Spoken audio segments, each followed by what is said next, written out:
ঈশ্বৰৰ প্ৰশংসা হওক। প্ৰথমে সৃষ্টিকৰ্তা ঈশ্বৰক মই ধন্যবাদ জনাইছোঁ আৰু মহান গুৰুজনক ধন্যবাদ জনাইছোঁ আৰু গুৰুমাকো ধন্যবাদ জনাইছোঁ।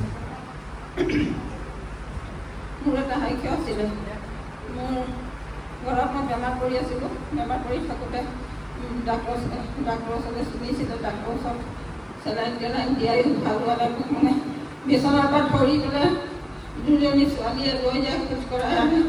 তেনেকুৱা মানুহজনীক তাৰপিছত ছোৱালীকেইজনীয়ে মোক লৈ আহিলে নামঘৰলৈ যেতিয়া আহিলে, নামঘৰত গুৰুজনে মোক ক'লে বোলে তোমালোকে এৰি দিয়া, মোক ক'লে খোজ কাঢ়ক আপুনি।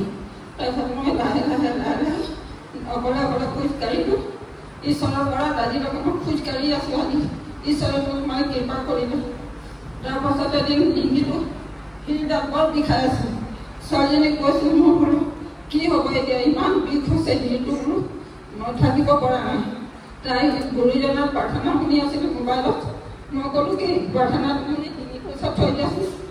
ডিঙিটো চথৈ দিলে 5 মিনিটৰ পাছতে মোৰ এই বিষটো একেবাৰে নাইকিয়া হৈ থাকিলে।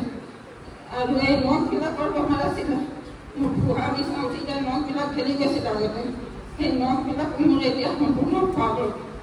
আৰু যিমান ঈশ্বৰক মই জনা আগৰ পৰা সৰুৰ পৰা যিমান পাপ অপৰাধ কৰিছোঁ, মই যিমান ব্যৱচাৰ কৰিছোঁ, চুৰ কৰিছোঁ, সকলোখিনি ঈশ্বৰৰ আগত মই ক্ষমা খুজিছোঁ। ঈশ্বৰে যেন আশীৰ্বাদ কৰিব। ইমানে কৈ মই সাক্ষ্য কৰিছোঁ।